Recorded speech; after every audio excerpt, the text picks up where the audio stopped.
Bismillahirrahmanirrahim. Students, I welcome you all in lecture number 15 of Project Management Software Applications. The course code for this subject is PRM 705. Students, let's go through a recap of what we studied in our last lecture. Students, our last lecture was based on handshake with other Microsoft Excel applications. हम लोगों ने देखा था in our last lecture that how Microsoft project interacts with Microsoft Excel and what is the strength of Microsoft Excel and how we exploit that strength in Microsoft project. Students, इसमें हम लोगों ने आपको याद होगा कि जो डिस्कशन की थी that was based on the excellent calculations of Microsoft Excel, और हमने कहा था कि Excel is widely used software in the industry, so इसके साथ communication is one of the very good points.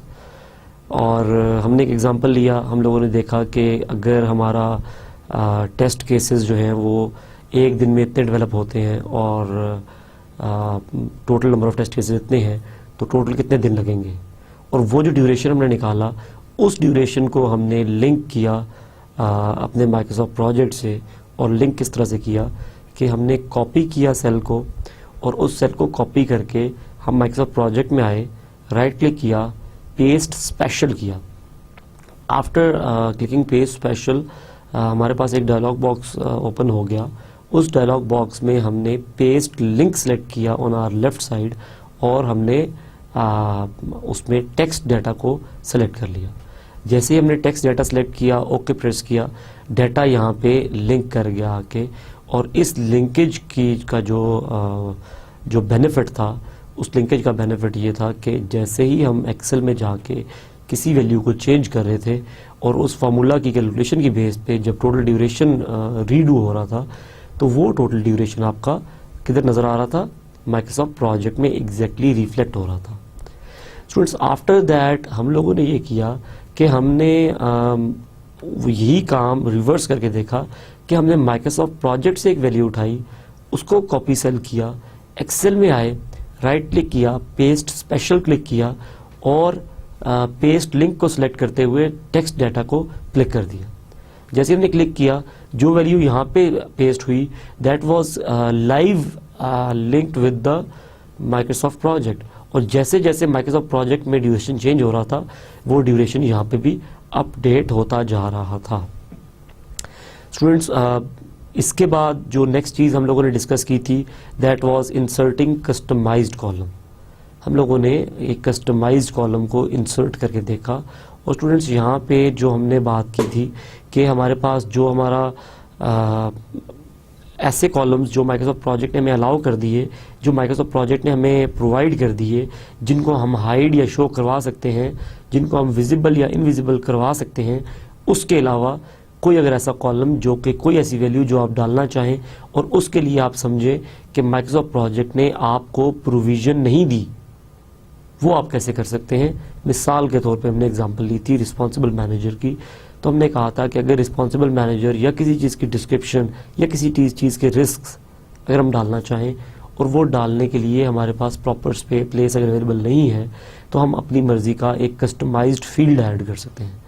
उसके लिए हमने कस्टमाइज्ड फील्ड को क्लिक किया और हमारे पास एक डायलॉग बॉक्स आ गया जिसमें ऊपर हमने ऑन टॉप लेफ्ट हमने टास्क सेलेक्ट किया था एंड टॉप राइट हमने डाटा टाइप जो थी वो टेक्स्ट सेलेक्ट की थी.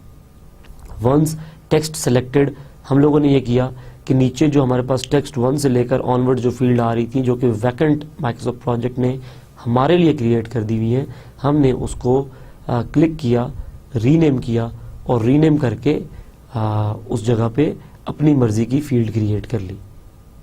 Students, when this field was created, after that हमने ये किया कि हमने इस फील्ड को जाके इंसर्ट करवा लिया इंसर्ट कॉलम की ऑप्शन से अपने टास्क के टेबल में, और ये फील्ड हमें वहाँ नजर आना शुरू हो गई.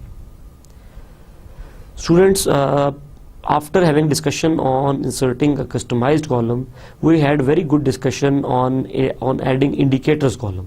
And here we discussed that if you need a column to represent the graphical data, you will definitely go for indicators column. and how to add that column. We discussed complete process of adding an indicators column, and we discussed that it is very similar to adding a new field, customized field. Just this, that after renaming the customized field, you have to select the you have to create a lookup for your new column that, और उसमें हमने confidence level example लिया था और हम लोगों ने low, medium और हाई का कॉलम का लुकअप क्रिएट किया. And after that what we did was that we selected the graphical indicator option on the lower side of our dialog box, and in that हम लोगों ने एक formula develop किया था कि if the selected value is equal to high तो ये वाला ग्राफिक्स शो करवा दो, if it is equal to low तो ये वाला ग्राफिक शो करवा दो, if it is equal to medium तो ये वाला ग्राफिक शो करवा दो. सो इस तरह से हम लोगों ने ये किया कि हम लोगों ने डिफरेंट जो वैल्यूज थी, डिफरेंट जो चीज़ें थी, उनको हम ऐड करवाते गए और हमने ग्राफिकल कॉलम को जाके इंसर्ट करवाया और हमारे पास हमने देखा कि जो एक नया फील्ड जनरेट हो गया था. Students, this was all about our last lecture. Now coming to what we will discuss in today's lecture. Today's students, our content list includes creating the work breakdown structure. Students, हमने शुरू में बड़ी detail से बात की थी कि work breakdown structure किस तरह से क्रिएट किया जाता है और वर्क ब्रेकडाउन स्ट्रक्चर जो है वो उसकी इम्पोर्टेंस क्या है और किस तरह से वर्क ब्रेकडाउन स्ट्रक्चर आपके प्रोजेक्ट के लिए बेनिफिशियल साबित हो सकता है, और किस तरह से हमने इसको जस्टिफाई किया था कि if you don't have got a good WBS you can not be successful in your project. यहाँ पे हम लोग डिस्कस करेंगे कि वो जो सारी तमहीद हमने शुरू के लेक्चर में बांधी थी उसको किस तरह से आप माइक्रोसॉफ्ट प्रोजेक्ट में इंट्रोड्यूस करवा सकते हैं.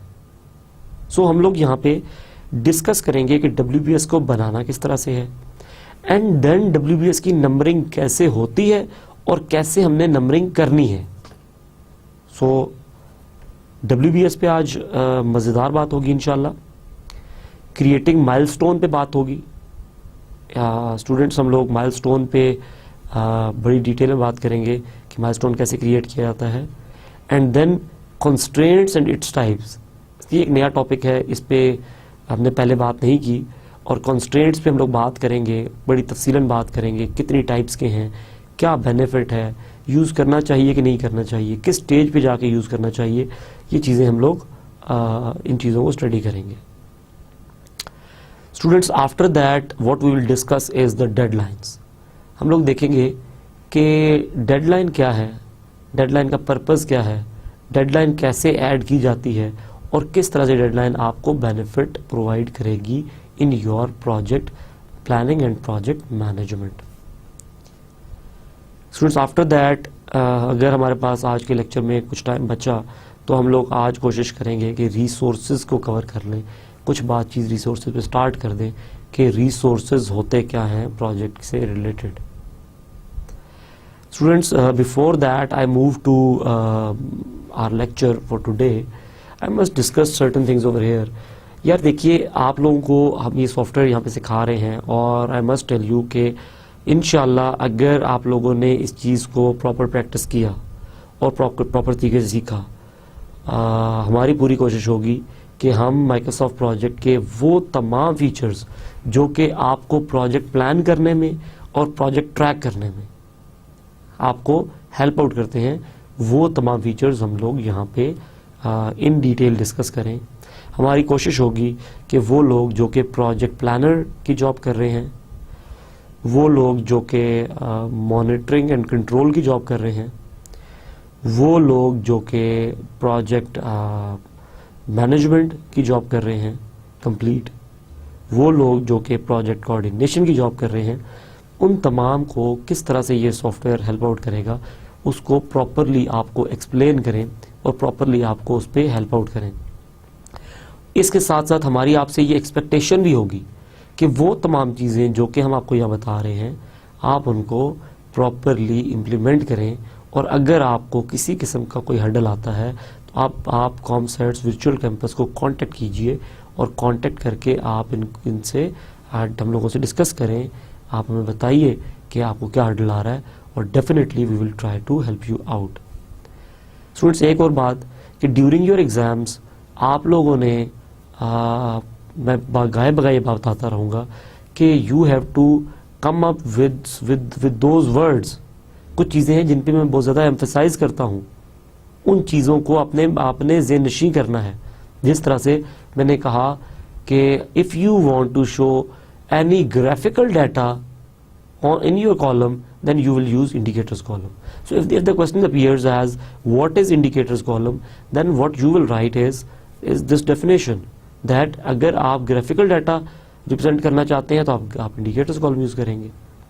So we are not interested in writing huge stories, but very to the point, very concise, but very beautiful type of answers. Similarly, students, मुझे इस बात का अंदाज़ा है the way you are taking interest in the course and the way you are learning things by sitting at your home, and you have selected this virtual campus as your institute.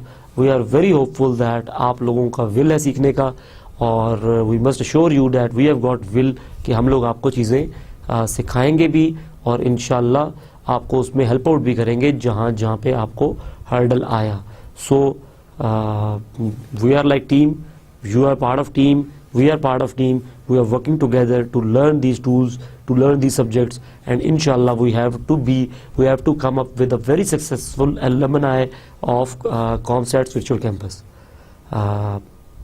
Before starting my lecture, I wish all of you very best for your upcoming this course as well as other courses as well as your life. Let's start with creating a work breakdown structure. Students, आपको याद होगा कि work breakdown structure किस तरह का diagram था. मैं यहाँ पे इसको दोबारा बनाता हूँ.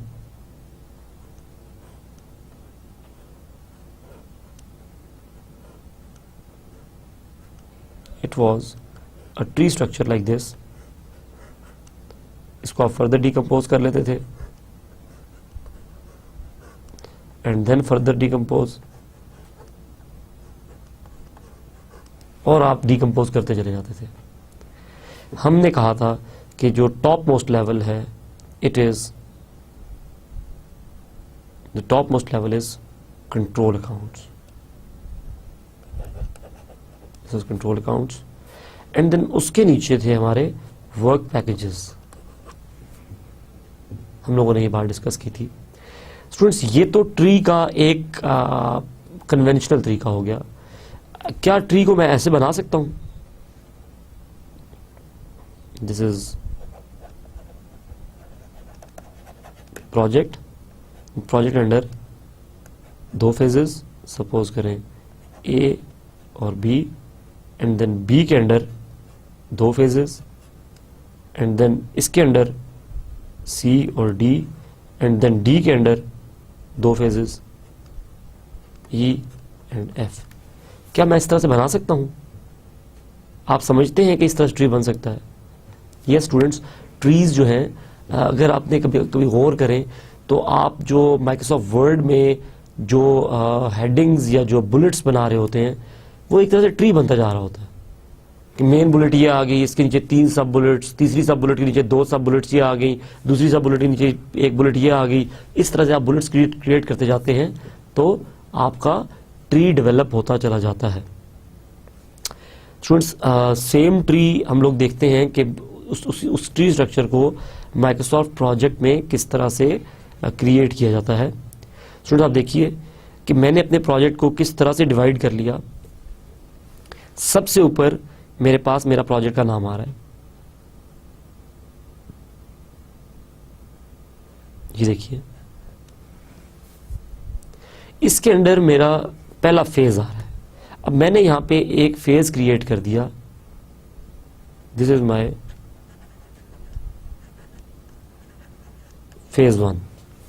मैंने फेज 1 क्रिएट किया इनिशिएशन का, और 2 एक्टिविटीज को मैंने इनिशिएशन के अंडर डाल दिया. स्टूडेंट्स, ये किस तरह से इसके अंदर डाला जाता है? जब मैंने इनिशिएशन क्रिएट करना था तो मैंने यहाँ पे राइट क्लिक किया, इस एक्टिविटी को सिलेक्ट करके राइट क्लिक किया और इंसर्ट कर दिया न्यू टास्क।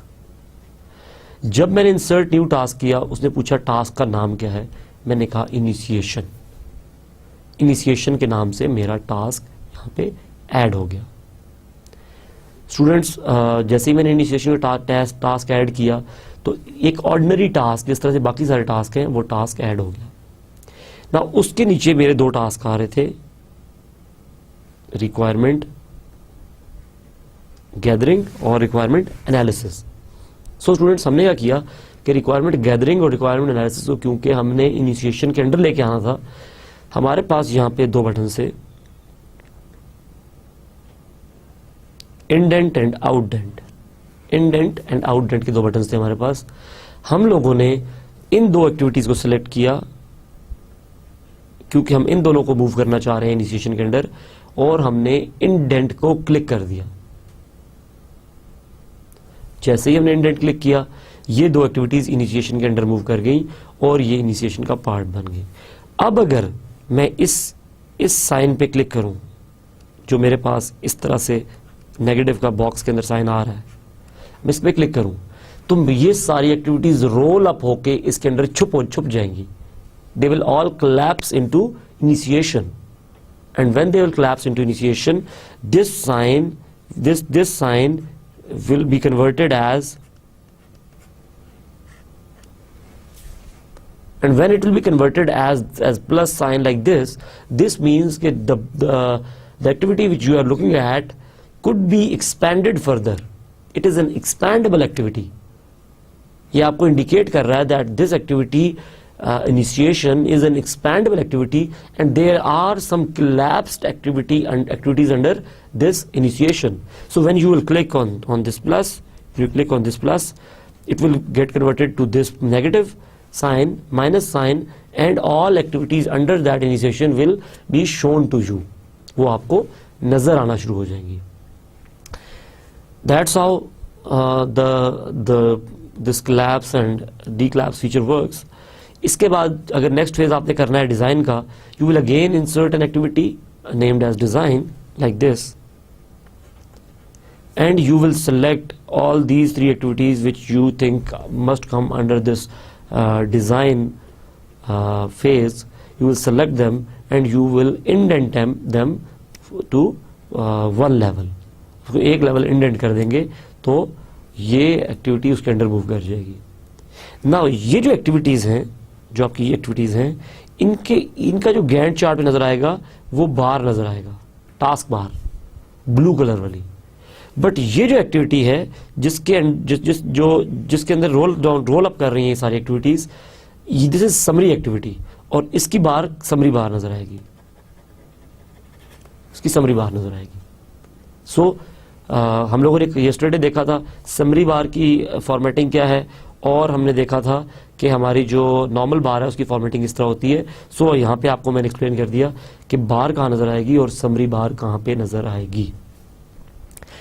स्टूडेंट्स, इसके बाद हम लोग अभी थोड़ी देर बाद हम लोग जो है माइक्रोसॉफ्ट प्रोजेक्ट के इन्वायरमेंट पे जाएंगे और वहाँ पे इस चीज़ को अप्लाई करके देख लेंगे कि किस तरह से ये WBS क्रिएट होता है, किस तरह से क्रिएट किया जाता है। स्टूडेंट्स, एक और बात आपको याद होगा हमने डिस्कस की थी WBS के अंदर कि ये हमारा था 1, this was 1, and then these two activities, this was 1.1 and 1.2, and then this activity was what 1.2.1 and this was 1, ये वाला 1.2 ये आ गया, 1.2 ये आ गया, प्लस 0.2, 1.2 की फर्स्ट एक्टिविटी, 1.2 की सेकंड एक्टिविटी, 1 की फर्स्ट एक्टिविटी, 1 की सेकंड एक्टिविटी, इस तरह से चल रहा है। और इसका नंबर क्या बनेगा, इसका नंबर बनेगा 1.2.1.1, एंड इसका नंबर क्या बनेगा 1.2.1.2। सो स्टूडेंट, इस तरह से ये नंबरिंग चलती जाएगी। ना सोचिए कि अगर आपका WBS बहुत बड़ा है तो ये नंबरिंग आपके लिए करना कितना मुश्किल होगा। एक तरीका हमारे पास यहाँ पे ये है कि हम जो कस्टम फील्ड हमने पढ़ी थी वो कस्टम फील्ड ऐड करें, WBS कोड नाम रख दें उसका, और उसके अंदर ये इस तरह की वैल्यूज ऐड करते चले जाएं। और आप अंदाजा कीजिए कि जब आप ये ऐड करते चले जाएंगे तो इस पर आपका कितना टाइम लगेगा, आपका बहुत सारा टाइम इसमें कंज्यूम हो जाएगा। Students, now Microsoft project being a magical tool offers you another facility to add this WBS code to your project dynamically and automatically. Microsoft project आपको अलाउ करता है कि आप यहाँ पे अपनी मर्जी से इसको कहें और ये आपके लिए बना दे WBS कोड। सो वो कैसे किया जाता है, लेट्स सी कि WBS कोड किस तरह से इंसर्ट किए जाते हैं। Students, just you have to insert a column, आपने एक कॉलम इंसर्ट करना है और वो कॉलम क्या होगा, that will be WBS code. आपने WBS के नाम से एक कॉलम जब आप ऐड करेंगे, कॉलम नेम वुड बी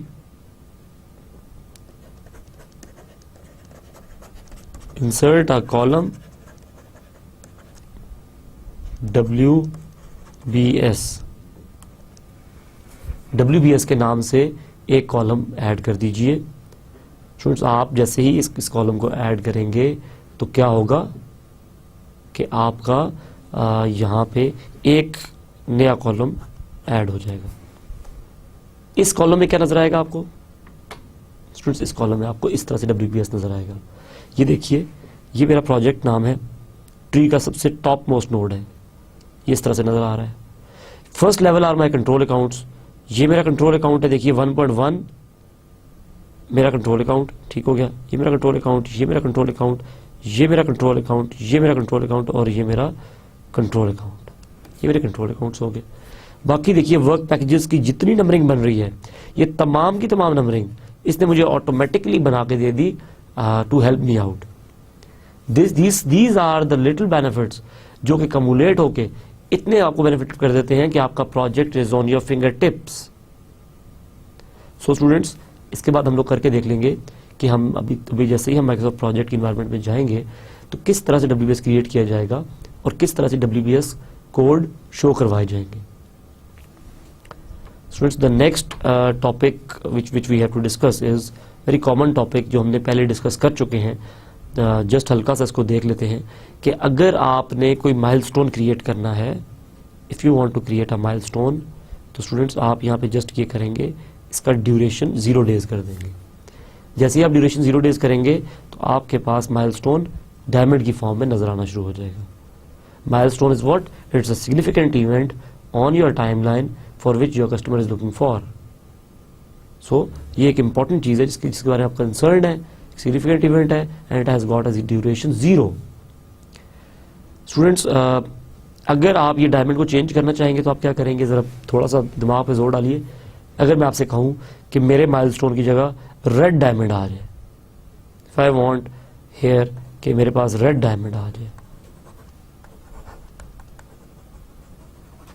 थोड़ा सा बताते हैं मुझे कि क्या तरीकाकार हो सकता है कि मैं यहां पे रेड डायमंड शो करवा सकूं। जी आप बताइए। ओके, आप बताइए, पीछे आप जो बैठे हैं। जी आप जो छुप रहे हैं। Yes, perfect perfect. अगर आप ये करना चाहें तो आप फॉर्मेट में जाएंगे, फॉर्मेट में आपके पास बार स्टाइल्स का ऑप्शन है। बार स्टाइल्स में हर टाइप की गैंट चार्ट की बार को आप मॉडिफाई कर सकते हैं। वहां पे जो माइलस्टोन के अगेंस्ट आपको बार नजर आ रही है उसको क्लिक कीजिए और लोअर हाफ पे आपके पास कलर्स का ऑप्शन आ रहा होता है, जो कि हमने अपने सेकंड लास्ट लेक्चर में देखा। वहां से आप उसको सिलेक्ट कीजिए, आपका यहाँ पे डायमंड का कलर चेंज हो जाएगा। Students, let's go to our next slide. Before going to next slide, let's try how to create WBS. Okay students, this is my Microsoft project file, and this is the project plan which we are making right now. Now let's create WBS for our this specific project. I'm hiding these columns which are no more required right now. Hide column. Slack, I don't need Slack right now. Hide column. I don't need calendar even now. Hide column. Now these I don't need this responsible person right now, I'm hiding it. So मैंने वो तमाम columns जो कि अभी right now मेरे लिए ज़रूरत नहीं थे, मैंने उन तमाम कॉलम्स को हाइड कर दिया है. नाउ स्टूडेंट्स आप देखिए कि अब मैं अपने प्रोजेक्ट को किस तरह से WBS बनाता हूँ. मैं कहता हूँ कि मेरे प्रोजेक्ट के जो मेन फेजेस बनेंगे जिनके अंदर एक्टिविटीज़ लाई करेंगी, मेरा WBS जो है वो ऐसे बनेगा कि सबसे ऊपर कंस्ट्रक्शन ऑफ हाउस है, उसके अंदर एक होना चाहिए मेरा आर्किटेक्चर वर्क, एक होना चाहिए स्ट्रक्चर और एक होना चाहिए फिनिशिंग. 3 मेरे पास मेन जो WBS के कंट्रोल अकाउंट्स हैं वो बनेंगे. सपोज पहला मेरा यहाँ बन जाएगा, राइट क्लिक किया मैंने, I am inserting a new task, और इस टास्क का नाम मैं क्या रख देता हूँ,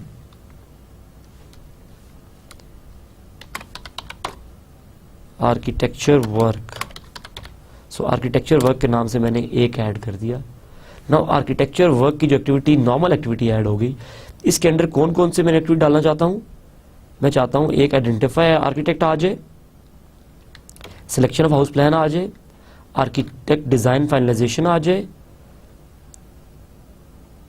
स्ट्रक्चरल डिजाइन फाइनलाइजेशन आ जाए और हाउस प्लान फाइनलाइज्ड.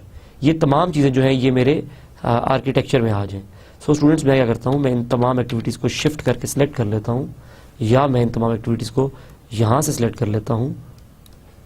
और तमाम एक्टिविटीज़ जब मैंने सेलेक्ट कर ली तो मेरे पास ऑप्शन है, ये देखिए मैंने आपको बताया था टॉप पे आपके पास एक आउटडेंट का एक इंडेंट का ऑप्शन है. Now what I want to do कि मेरा जो प्लानिंग का जो आर्किटेक्चरल फेज है सारी एक्टिविटीज उसके अंदर मूव कर जाए. So I want them to move toward right side. Now which is the arrow which is showing me to move activities toward right? This is the arrow, and what this arrow says indent, and this is what you do with your bullets. ये काम आप अपने bullets के साथ करते हैं. सो मैं इसको क्लिक करता हूँ, ये देखिए. अब अगर आप देखें जाके तो ये तमाम एक्टिविटीज़ मेरी जो हैं ये कहाँ शो हो गई, आर्किटेक्चर वर्क के अंडर. स्टूडेंट्स मैंने आपको बताया था कि यहाँ पे मेरे पास एक आइकन आ रहा है minus sign. If I will click it, all activities under this phase will be rolled up by making this sign as positive, and this positive sign shows that this phase has got certain activities hidden inside it. जैसे ही मैं इसको click करूंगा तो कुछ और activities मेरे पास खुल जाएंगी. सो स्टूडेंट्स मैं क्या करता हूँ, क्लिक किया, ये देखिए मेरे पास ये एक्टिविटीज खुल गई, दोबारा से क्लिक किया, हाइड हो गई. Next my next phase is insert task structure work. Now in structure work, foundation work, walls building, roof work and structure is complete. All this thing comes under the structure work. So मैंने इनको select किया और indent पे गया and I will click this indent. Now ये दो activities, ये activities भी सारी इसके अंदर मूव कर गई. If I will click it तो ये भी collapse कर जाएगी. अगर इस पर क्लिक देम अगेन, एक्सपैंड कर जाएंगी. Now they are collapsed. उसके बाद मेरे आ गया insert task finishing work. Finishing work में मेरी ये तमाम एक्टिविटीज शामिल हो जाएंगी. सो इन तमाम एक्टिविटीज को इंडेंट कर दिया. स्टूडेंट्स ये देखिए सारी जब मैंने कोलैप्स कर दिए पूरे फेजेस, और मैं अगर सारा प्रोजेक्ट कोलैप्स कर दूं, ये देखिए this is my whole project construction of house. Now I am giving presentation to some of my customer. I am telling you that this is plan for your construction of house project. It comprises of 3 major phases. One is architectural work, second one is structural work, and third is finishing work. We have divided this whole project into 3 major phases, followed by a milestone, house is complete. Now your architectural work contains these activities, and every activity will take this much duration. Once they are done, we will move to the structural work, which contains these activities. All these activities once completed, we will move to the finishing work. Finishing work comprises of following activities. The duration for every activity is written in front of it, and once done, your milestone to house is complete. It will be achieved. So this is how you present your project, and this is how this WBS helps you getting things more neat and clean and more understandable. Students, suppose finishing में मैं अगर paint और would work को एक जगह combine करना चाहूं और मैं इसको कहूं, यहां पे मैं एक एक्टिविटी इंसर्ट करता हूं, insert task final touch, and final touch में मैं पेंट और वुड वर्क को डाल देता हूं और एक लेवल इंडेंट कर देता हूं. अब आप देखिए तो मेरा ये इस तरह से एक्सपैंड हो रहा है. Finishing work contains electrical work, plumbing work, marble work and finish final touches. And what is included in final touches? These two activities are included in final touches. So you can develop this WBS up to any level, जितना भी indent करते जाएं उतना अच्छा होता जाएगा, उतना neat and clean होता जाएगा. यहाँ पे एक टूल नोट कर लीजिए, WBS Pro. WBS Pro का एक टूल नोट कर लीजिए. अगर आपको ये टूल मिले, you can use this tool कि आपका ये WBS ट्री सॉर्ट ऑफ उसमें शो होना शुरू हो जाए. You can view this whole tree into tree like structure just by using that WBS Pro software. लिख लीजिए WBS Pro software, प्लीज लिख लीजिए, नोट इट डाउन.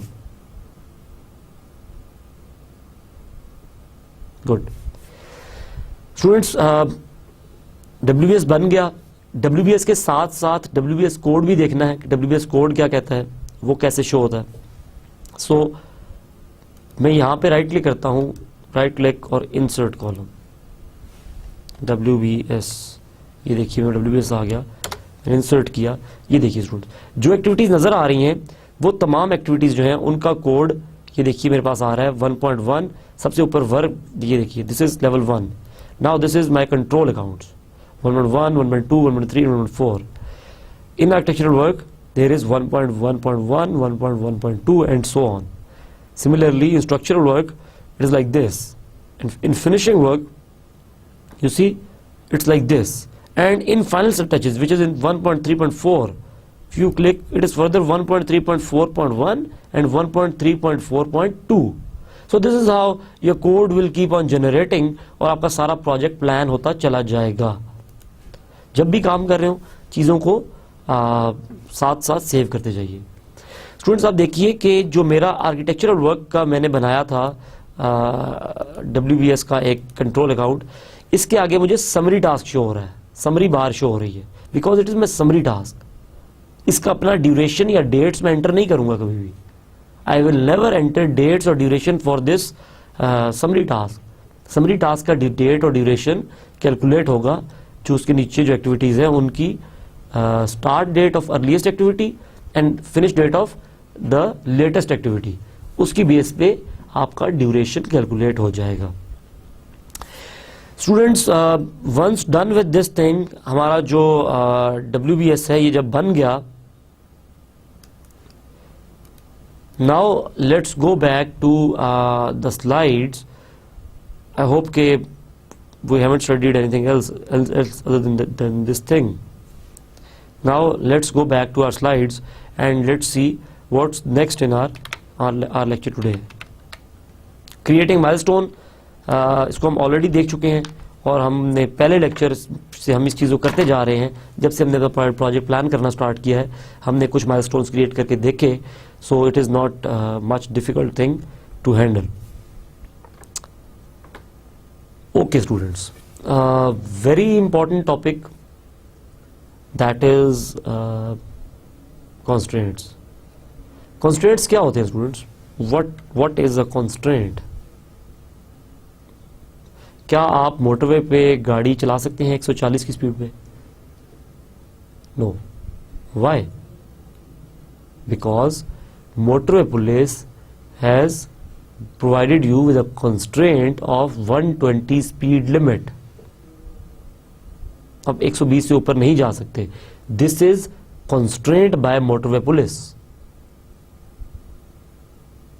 क्या आप लोगों से 8 घंटे ज्यादा या 8 घंटे से ज्यादा एक दिन में काम करवा सकते हैं legally? No, because this is constraint by human rights organisations कि एक बंदा एक दिन में 8 घंटे ज्यादा काम ना करे। सिमिलरली क्या आप एक 2 लीटर के कैन में 3 लीटर ऑयल डाल सकते हैं? No, because the capacity of that can is limiting you to pour just 2 liters of oil in that specific cane.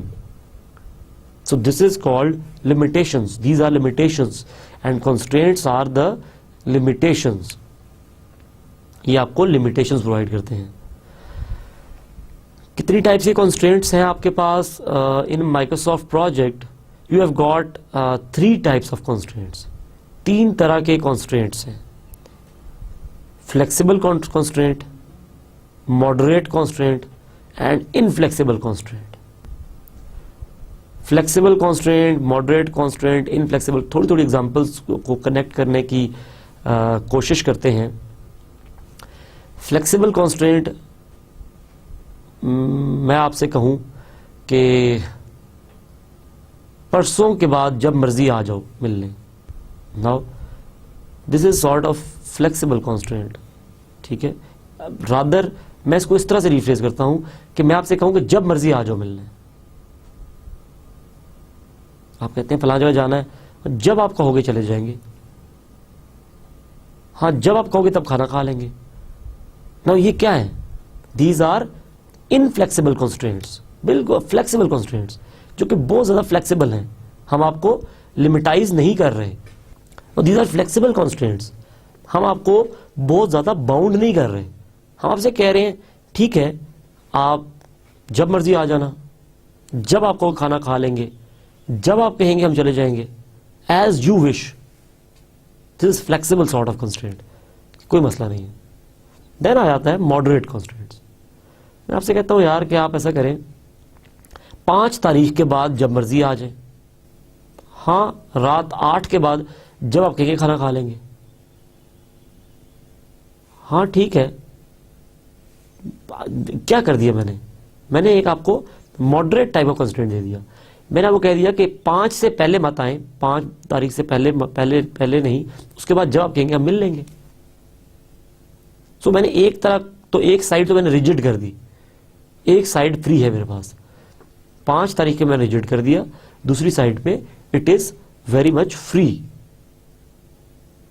Now उसके अलावा दूसरी बात ये हो सकती है कि मैं आपसे कहूं कि आपने 5 तारीख को आ जाइए,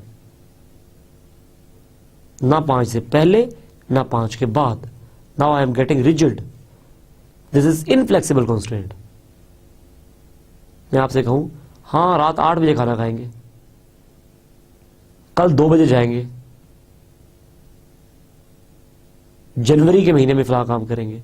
नाउ मैंने क्या कर दिया कि मैंने आपको लिमिटाइज कर दिया। I have limitized you, I have applied inflexible constraint on you.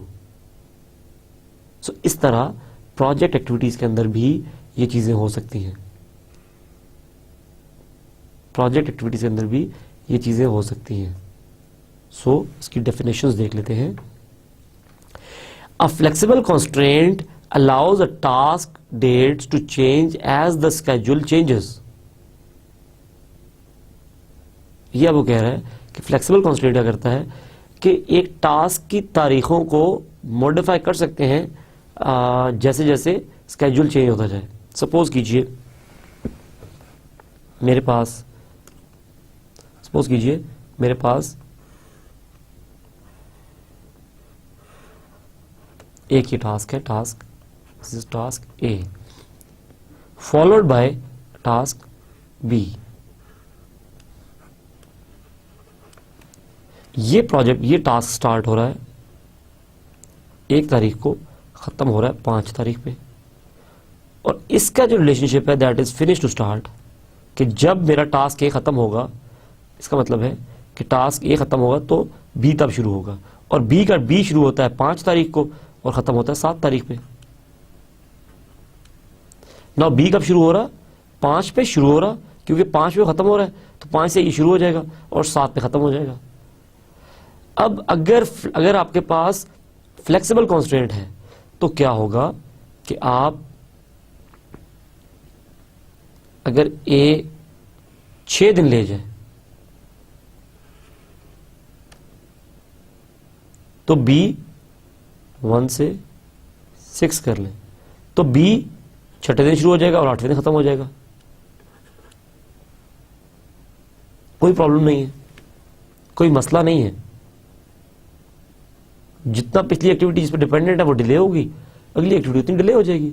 आपने कोई कॉन्स्टेंट नहीं, आपने कहा फ्लेक्सिबल है यार, खैर जैसे तुम्हारी मर्जी है, जिस तरह से स्केड्यूल ठीक है, फ्रीली मूव कर सकता है, उस तरह से मूव कर दें, उस तरह से मूव कर दें। So this is what it says, a flexible constraints allows a task dates to change as the schedule changes. जैसे जैसे स्केड्यूल चेंज करता होता जाएगा उस तरह से टास्क डेट्स चेंज हो जाएगी। द डिफॉल्ट कंस्ट्रेंट्स किस तरह के होते हैं? As soon as possible is an example of flexible constraint. As soon as possible, जितना जल्दी हो सकता है शुरू कर दो। हमने यहाँ पे जिस तरह इन दोनों दरमियान टास्क के दरमियान जो डिफॉल्ट कंस्ट्रेंट है कि ए खत्म होगा तो बी शुरू होगा, लेकिन इस कॉन्स्टेंट को मद्देनजर रखते हुए बी जितना जल्दी शुरू कर सकते हो कर दो। तो जैसे ही ए खत्म होगा वो फौरन बी शुरू कर देगा, चाहे वो 2 दिन पहले हो चाहे वो 2 दिन बाद हो, जैसे ही खत्म होगा बी को स्टार्ट कर देगा। So this is called flexible constant. An inflexible constant ties a task to a specific date. Inflexible constant क्या करता है? टास्क को टाई कर देता है to a some specific date. जिस तरह से मैं कहूं कि मेरा टास्क ए जो है वो ए को शुरू होगा, 5 को खत्म होगा। मेरा टास्क बी जो है वो 6 को शुरू होगा और 8 को खत्म होगा। 6 के ऊपर मैंने कॉन्स्टेंट लगा दिया, ये 6 ही रहेगा, मस्ट, मैंने कह दिया मस्ट स्टार्ट ऑन 6। नाउ ये एक्टिविटी अगर मेरी डिले कर जाए इतनी भी, इस पे कोई नीचे बी पे कोई इफेक्ट नहीं आएगा, बी पे कोई इफेक्ट नहीं आएगा। अगर 5वीं ये एक्टिविटी 5 के बजाय 9 पे खत्म हो जाए इवन, फिर भी बी पे कोई इफेक्ट नहीं आएगा। इफेक्ट किधर आएगा जाके? इफेक्ट आएगा उस एक्टिविटी पे जो इनफ्लेक्सिबल हो। ये तो 6 पे ही स्टार्ट होगी। क्यों? क्योंकि आपने उसको लिमिटाइज कर दिया, आपने उस पर कॉन्स्टेंट लगा दिया कि 6 पे स्टार्ट हो। Then comes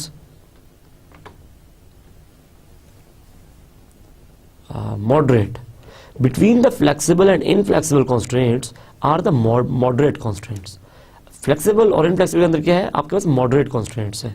These constraints such as start no earlier than finish. Now ये क्या कर रहा है? यहाँ पे क्या कह रहा है? Start no earlier than और finish no later than. आप कहते हैं यार कि इससे पहले ना शुरू करो, इसके बाद शुरू कर दो। इस सिनेरियो में क्या हो जाएगा? इस सिनेरियो में इस तरह हो जाएगा कि अगर ये एक्टिविटी ए 1 से 5 तक जा रही है और एक्टिविटी बी यहां तक जा रही है, या ये जा रही है 6 से 8, और हमने कहा कि 6 के ये क्या must start no earlier than. आप देखा स्टार्ट नो अर्लियर देन, तो वो 6 से पहले स्टार्ट ना हो, 6 के बाद जब मर्जी स्टार्ट हो। तो अगर ये एक्टिविटी यहां से 2 दिन आगे चली जाए तो ये भी 2 दिन आगे चली जाएगी। 6 से पहले स्टार्ट ना हो, 6 के बाद तो आप डिले कर सकती है अपने आप को। सो आपने एक तरफ कॉन्स्टेंट लगा दिया इसके। ये इस तरह से है कि आप एक साइड से इसको टाई अप कर दें, दूसरी साइड पे ये आराम से मूव कर सकती हो। सो this is how constraints are. So these are the list of constraints जो कि आपके पास माइक्रोसॉफ्ट प्रोजेक्ट आपको अलाउ करता है। हम लोग इन कॉन्स्ट्रेंट्स को ज़रा देख लेते हैं और फिर उसके बाद इन कॉन्स्ट्रेंट्स को अप्लाई करके देख लेंगे। इसकी ग्रुपिंग अगर मैं करूं तो स्टूडेंट्स ये कुछ इस तरह से है।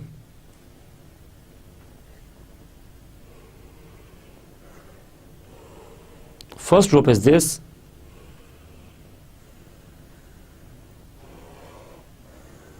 second group is this,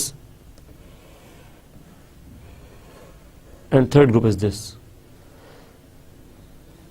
Two constraints over here 4 constraints over here and 2 constraints over here. So how many types of constraints are there in total? It is 8. In total there are 8 types of constraints allowed in Microsoft Project. और Microsoft Project में वो constraints कौन कौन से हैं? 2 belongs from the flexible type, 4 belong from the moderate type and 2 belongs from the inflexible type. Now in flexible type आप देखिए कि आपके पास as soon as possible and as late as possible के 2 constraints हैं. Flexible है, करें जितना जल्दी हो सकता है शुरू कर दो, जितना जल्दी हो सकता है आ जाओ, हाँ जितना जल्दी हो सकता है कर लो, मगर constraint नहीं है, हो सकता है, मतलब आप जब फ्री हो उसके बाद जितना जल्दी हो सकता है कर लो, जितना जल्दी हो सकता है खाने पे आ जाओ, हाँ ये काम जितना जल्दी होता है शुरू कर दो, हाँ जितना लेट हो सकता है शुरू कर दो, जितना लेट मैक्सिमम कर सकती हो उतना कर लो, कॉन्स्टेंट नहीं है. आप कहते नहीं लेट हो सकता, ओके नहीं हो सकता, कोई मसला नहीं है. हमने कहा जितना लेट हो सकता है उतना लेट कर दो. सो ये जो 2 कॉन्स्टेंट्स हैं ये they are of flexible type. ये फ्लेक्सिबल टाइप के कॉन्स्टेंट्स हैं कि आपके कॉन्स्टेंट्स जो है वो किस तरह से आपको बाउंड नहीं कर रहे. देखिए डिस्क्रिप्शन अगर आप पढ़िए तो it says as soon as possible का मतलब क्या है? Starts a task as soon as links and other factors in the schedule allow. Schedule में लिंकिंग और अदर फैक्टर जितना जल्दी अलाउ करते हैं उतना जल्दी इसको स्टार्ट करवा दो. बस उस लिंक्स को देखो और स्टार्ट करवा दो. This is default link. ये आपका डिफॉल्ट लिंक है तमाम टास्क के साथ.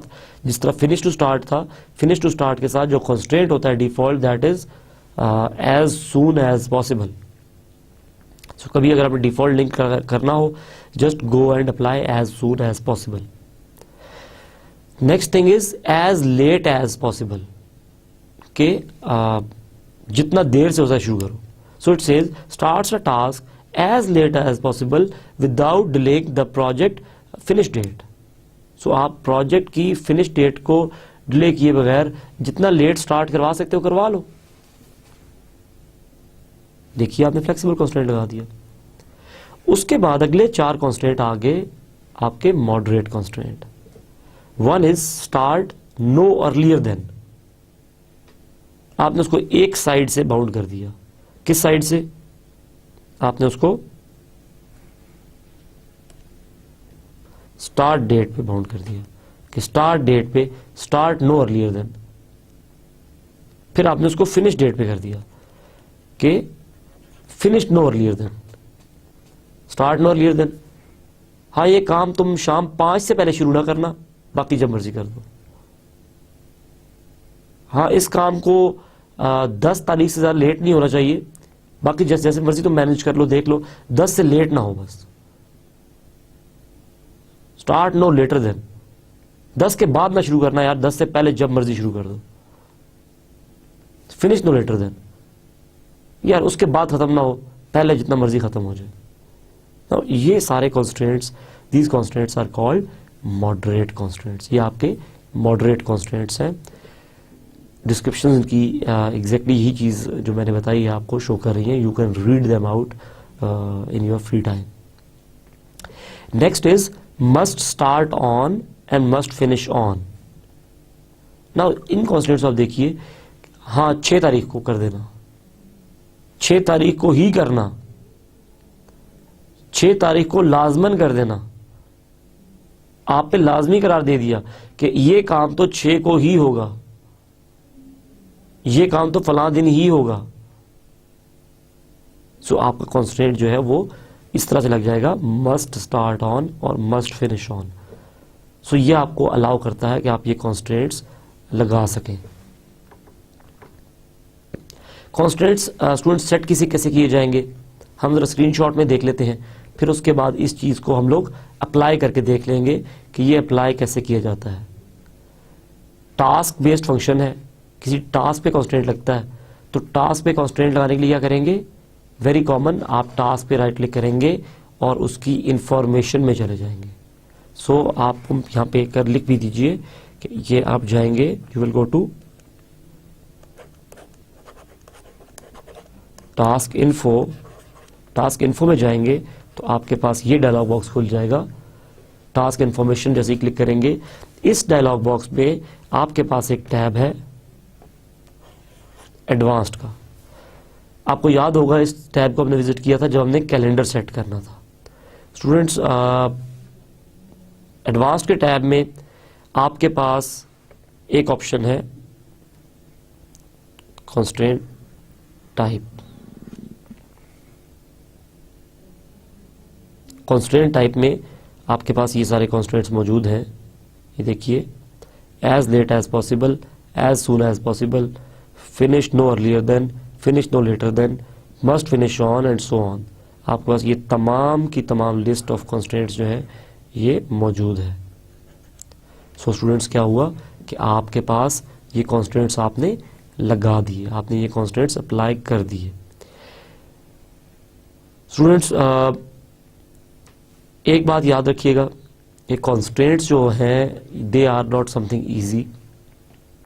जब आप अपनी प्लानिंग के थोड़े एक्सपर्ट लेवल पे चले जाएं, आफ्टर दैट आप कंस्ट्रेंट्स यूज करें, बिकॉज अगर आपने गलत कंस्ट्रेंट लगा दिया हुआ और आपके ज़हन में ना रहा तो आपका स्केड्यूल ऑटोमेटिकली अपने आप को शायद उतनी अच्छी तरह से एडजस्ट ना कर पाए। So by default as soon as possible पे ही इसको रहने दें। इस कॉन्स्टेंट पे बाय डिफॉल्ट आप इसको रहने दें। अगर आपको ज़रूरत है तो फिर आप अप्लाई करें, लेकिन आप यहाँ पे नोट जरूर रखिएगा, अपना ज़हन नशीं जरूर रखिएगा कि जब कॉन्स्टेंट आप अप्लाई करेंगे तो उस कॉन्स्टेंट से कहाँ कहाँ इफेक्ट आएगा। स्टूडेंट्स, यहाँ पे एक और बात मैं बहुत इंपॉर्टेंट आपसे शेयर करता चलूँ। आपको याद होगा कि जब आप काम कर रहे थे अपना ड्यूरेशन एंटर करने की, तो मैंने आपको बड़ा रिजिडली एक टिप दी थी। आई टोल्ड यू कि you have to enter the task names, their durations and then their relationship. Never try to change the dates. खुद से स्टार्ट डेट, खुद से फिनिश डेट नहीं देनी है आपने। और वो मैंने आपको इसलिए बताया था कि जब आप विदाउट रिलेशनशिप खुद स्टार्ट डेट और फिनिश डेट एंटर करते हैं तो वो उसको कॉन्स्टेंट बना देता है, क्योंकि वो समझता है आपसे कह रहे हैं कि इस डेट के साथ इसको हुकअप कर दो। और वो हुकिंग अप का मतलब क्या होता है कि आपका कॉन्स्ट्रेंट लग जाएगा, और कॉन्स्ट्रेंट वो लगा देता है, आपको पता नहीं होता कॉन्स्ट्रेंट लग गया है। आपका स्केड्यूल उस फ्लेक्सिबिलिटी से मूव ही नहीं कर सकता जिस फ्लेक्सिबिलिटी से आप उसको मूव करना चाह रहे होते हैं। कोई एक्टिविटी 6 दिन डिले हो जाए, अगली एक्टिविटीज फिर भी डिले नहीं होंगी। क्यों? क्योंकि वहां पे मस्ट स्टार्ट ऑन का कॉन्स्ट्रेंट लग गया अनइंटेंशनली। आपको नहीं पता था, बट आपने जस्ट ये किया कि आपने डेट्स एंटर की, उन डेट्स की वजह से वहां पे जाके कॉन्स्ट्रेंट अप्लाई हो गया। सो स्टूडेंट्स, इस चीज को आपने थोड़ा सा मद्देनजर रखना है। एक और बात यहाँ पे आप जरा ज़हन में रखिए कि नॉर्मली क्या होता है कि नॉर्मली हम लोग जो कॉन्स्ट्रेंट लगाते हैं मस्ट फिनिश ऑन का, सपोज हम चाहते हैं एक्टिविटी की डेडलाइन है 6 दिसंबर, आप कहते हैं डेडलाइन है, ओके कॉन्स्ट्रेंट लगा दो 6 दिसंबर पे फिनिश, मस्ट फिनिश ऑन का।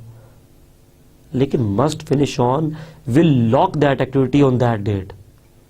अगर आपने यहां पे लगा दिया इस डेट पे कॉन्स्टेंट लगा दिया, एक्टिविटी को प्लान कर दिया, यहां पे खत्म होने पे किसी वजह से अगर एक्टिविटी को मूव होना भी पड़ा, ये इससे आगे मूव नहीं हो सकेगा, बिकॉज इससे आगे आपने इसको कॉन्स्टेंट कर दिया हुआ है, आपने इसको लॉक कर दिया हुआ है। तो क्या होगा कि वो एक्टिविटी मूव नहीं करेगी ना। हो सकता है कि आपको जरूरत पड़े कि यार मुझे डेडलाइन भी याद रहे लेकिन कॉन्स्ट्रेंट ना लगे, लेकिन डेडलाइन याद रहे। तो उसके लिए आप क्या करते हैं, आपको माइक्रोसॉफ्ट प्रोजेक्ट एक फीचर देता है विच इज कॉल्ड डेडलाइंस। और डेडलाइंस का फीचर क्या करता है, suppose you want to keep a task deadline in mind but you don't want to lock your schedule by setting an inflexible constraint, instead you can set a deadline. आप चाहते हैं कि यार आपको डेडलाइन तो रिमाइंडेड रहे मगर lock ना हो प्लान आपका। अगर मॉडिफिकेशन आए तो मॉडिफिकेशन हो जाए। इस पर्पस के लिए आप क्या यूज करेंगे, आपके पास डेडलाइन का एक फैसिलिटी है। Microsoft project continues to update the schedule as needed, keeps track of the deadline dates, shows them on the time Gantt chart, and displays deadline indicator if the task finishes after its deadline. So ये क्या करता है, आपकी activity थी ये, आपने कहा ये डेडलाइन है इसकी, ये यहां पे इस तरह से एक एरो बना देगा। एक्टिविटी को जरूरत पड़ गई डिले होने की, क्योंकि पिछली एक्टिविटी डिले हो गई, इस एक्टिविटी को डिले होना पड़ गया, ये एक्टिविटी अब यहां चली गई, ये जा सकती है, ये डिले अकोमोडेट कर जाएगा। जस्ट आपको यहां पे एक इंडिकेटर शो कर रहा होगा ये वाला, कि आप कभी भी याद देखें आपके, अच्छा यार ये डेडलाइन थी इसकी लेकिन ये इतनी डिले हो गई, जस्ट टू इंडिकेट यू।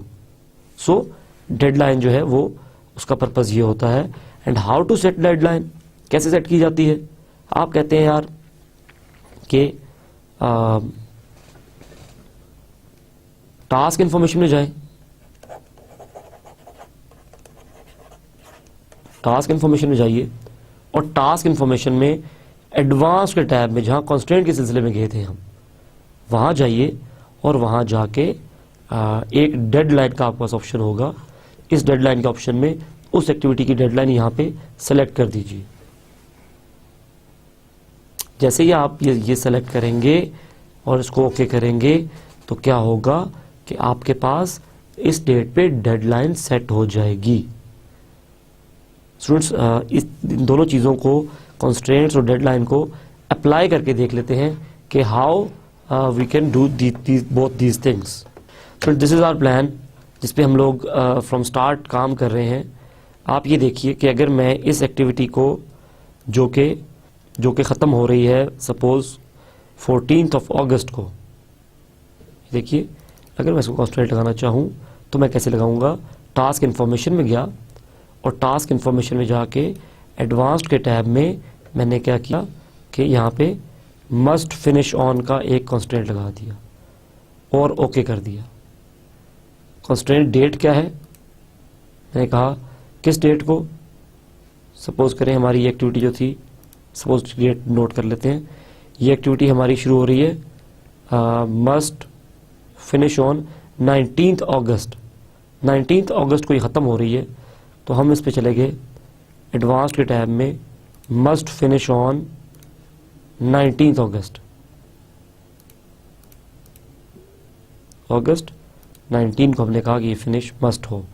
अब ये आपने देखना है साइड पे जो इन्फॉर्मेशन का कॉलम आ रहा है, ओके। तो ये कह रहा है कि इफेक्ट कर सकता है। आप कहते हैं continue must constraint will be set. उसने आपको वार्निंग दे दिया, आपने ओके कर दिया, ठीक हो गया। Continue allow rescheduling. स्टूडेंट्स, मेरा इस पे कंस्ट्रेंट लग गया, ये देखिए। बाकी तमाम एक्टिविटीज़ जो हैं वो उन पे कंस्ट्रेंट नहीं आ रहा, लेकिन इसके अगेंस्ट एक कैलेंडर बना हुआ आ रहा है, जिससे मुझे पता चल रहा है कि इसमें कंस्ट्रेंट शो हो रहा है, इस पे कंस्ट्रेंट लगा हुआ है। तो आप ये देखिए स्टूडेंट्स कि मेरी, अगर मैं इस एक्टिविटी का ड्यूरेशन कर दूं 2 वीक्स, तो मेरा स्केड्यूल आगे मूव करना चाहिए 1 वीक के बजाय। इस एरिया को जरा नोट कीजिएगा, ये आगे के बजाय पीछे मूव कर गया। उसने कहा जल्दी स्टार्ट कर दो। क्यों जल्दी स्टार्ट कर दो? Because activity has to finish on that date. Activity has to finish on that date. तो वो कहता है कि जल्दी शुरू कर दो इसको, जबकि हम चाह रहे थे कि ये एक्टिविटी आगे को बढ़ जाए, ड्यूरेशन बढ़ जाए इसका। फ्रेंड्स, ये जो चीज है, इस चीज, ये आपका इफेक्ट आता है कंस्ट्रेंट का, और इस चीज को आपने मद्देनजर रखना है कि इसका इफेक्ट बहुत डिजास्टरिक इफेक्ट भी हो सकता है। सो आप लोगों ने जहां पे कंस्ट्रेंट लगाएं उसको मद्देनजर रखें, उस चीज को ज़हन-नशीं रखें और उस चीज को तब अप्लाई करके देखें। मैं कंस्ट्रेंट जरा थोड़ी देर के लिए हटा रहा हूं। Students, now my project is back on my original plan. Direct dates को नहीं छेड़ना आपने कभी भी, डेट्स छेड़ेंगे तो कंस्ट्रेंट लग जाएगा। और मेरी आपको एडवाइस ये है कि जब आप माइक्रोसॉफ्ट प्रोजेक्ट से एक्सपर्ट हो जाएं, देन आप कॉन्स्ट्रेंट यूज करना शुरू करें, उससे पहले नहीं। सो स्टूडेंट्स, अगर मैं डेडलाइन लगाना चाहूँ अपने इस टास्क पे, ये देखिए मैं एडवांस में आया और मैंने डेडलाइन पे सपोज कीजिए अगस्त में जाके 22 अगस्त पे मैंने डेडलाइन लगा दी। अब ये देखिए कि मेरी डेडलाइन मुझे यहाँ नोटिफाई कर रहा है कि ये एक मैंने इंडिकेटर क्रिएट कर दिया कि इसके बाद मेरा टास्क फिनिश ना हो। ठीक हो गया जी। और यहाँ पे आप देखिए मुझे यहाँ पे सारे इंडिकेटर नजर आ रहे हैं। अगर मैं इस टास्क को सपोज 2 वीक्स का कर दूं, अब टास्क मेरी डेडलाइन क्रॉस कर गया और मुझे यहाँ से इंडिकेटर दे दिया, this task goes past it's deadline on फलां डेट। इस डेट को ये अपनी डेडलाइन से आगे जा चुका है। So student, this is the benefit of deadline कि आप इस चीज को किस तरह से यूज कर सकते हैं कि कॉन्स्ट्रेंट भी ना लगे लेकिन चीज भी आपके जहन में रहे। Students, that's all for today's lecture. थोड़ा सा जरा रिवीजन करके देख लेते हैं कि आज जो चीजें हमने की वो क्या क्या थी। स्टूडेंट्स, हमने WBS बनाना देखा, हमने देखा कि WBS किस तरह से इंडेंटेशन से हम लोग WBS क्रिएट करते हैं, उसके अगेंस्ट किस तरह समरी बार क्रिएट होती है, किस तरह से एक्टिविटीज अपनी जो पेरेंट टास्क है उसके अंदर रोल अप हो जाते हैं, और किस तरह से हम लोग WBS कोड जनरेट करवाते हैं। WBS के बारे में बात की, अपने प्रोजेक्ट में WBS बना के देखा, एंड देन हम लोगों ने जो बात की दैट वाज अबाउट कॉन्स्ट्रेंट्स। हम लोगों ने फ्लेक्सिबल कॉन्स्ट्रेंट्स देखे, इनफ्लेक्सिबल कॉन्स्ट्रेंट्स देखे और मॉडरेट कॉन्स्ट्रेंट्स देखे। हमने कहा कि there are 2 types of flexible constraints, 2 types of inflexible constraints and 4 types of moderate constraints. हमने उसके बाद ये देखा कि ये कॉन्स्ट्रेंट अप्लाई कैसे किए जाते हैं और इन कॉन्स्ट्रेंट्स के बारे में प्रीकॉशंस क्या आपने ज़हन में रखने हैं, उसको हमने थोड़ी देर के लिए देख लिया। स्टूडेंट्स, ये भी बताया आपको कि अगर आप डेट प्रॉपरली सेट नहीं करते और बाय रिलेशनशिप्स और आप जाके डायरेक्ट डेट को मॉडिफाई करेंगे तो देयर इज पॉसिबिलिटी कि वहाँ कॉन्स्ट्रेंट लग जाए और वो कॉन्स्ट्रेंट आपके प्रोजेक्ट प्लान की मॉनिटरिंग या कंट्रोल को ख़राब करे। देयरफॉर वी एडवाइज्ड यू कि आप डेट्स को डायरेक्ट मॉडिफाई ना करें, आप जस्ट जाके आप रिलेशनशिप चेंज करें, डेट खुद बहुत कैलकुलेट होगी। स्टूडेंट्स, उसके बाद जो चीज़ हमने देखी that was regarding our deadline. हमने कहा कि अगर हम डेडलाइन भी रखना चाहें मगर चीज़ों को लॉक ना करें, अपने प्लान को लॉक ना करना चाहें, तो हम लोग कैसे कर सकते हैं। यहाँ पे हम लोग आए, हमने माइक्रोसॉफ्ट प्रोजेक्ट के अंदर एक एडवांस्ड का फीचर देखा और हमने कहा कि ये वो फीचर है जिसको यूज़ करते हुए हम लोग एक इंडिकेटर शो कर सकते हैं रिगार्डिंग आवर प्रोजेक्ट। हम लोग यहाँ पे डेडलाइन के अगेंस्ट एक इंडिकेटर शो कर देंगे। वहाँ पे प्रोजेक्ट लॉक तो नहीं होगा, लेकिन जैसे ही हमारी वो एक्टिविटी उस इंडिकेटर को या उस सेट डेडलाइन को एक्सीड करेगी, उस वक्त हमारा एक इंडिकेटर हमें वहाँ पे शो कर देगा, इंडिकेट कर देगा कि your activity has passed the deadline. So students, that was all included in today's lecture. I hope कि आपको ये सारी चीज़ें समझ आ रही हैं और आप लोग के पास माइक्रोसॉफ्ट प्रोजेक्ट इंस्टॉल्ड है और आप उस पर ये रोज़ की चीज़ें रोज़ाना की बेस पे अप्लाई करके देख रहे हैं। मैं आपको बताता चलूँ कि अगर आप सारी चीज़ों को एट द एंड अप्लाई करेंगे तो शायद आप कोई पॉइंट मिस कर जाए। इसलिए जिस तरह से हम आपको स्लाइड्स पे सिखा रहे हैं, आप इन तमाम चीज़ों को एक दफ़ा अप्लाई करके ज़रूर देखते जाइए, अपना सैम्पल प्रोजेक्ट क्रिएट करके ज़रूर देखते जाइए, ताकि जब आप कोर्स पढ़ चुके तो आपको माइक्रोसॉफ्ट प्रोजेक्ट पे काम करना आता हो। The basic purpose is that you must know how to work on this Microsoft project. Students, that's all with me, which was with me for today. Let's meet in our next lecture and discuss the upcoming topics. Thank you. Allah Hafiz.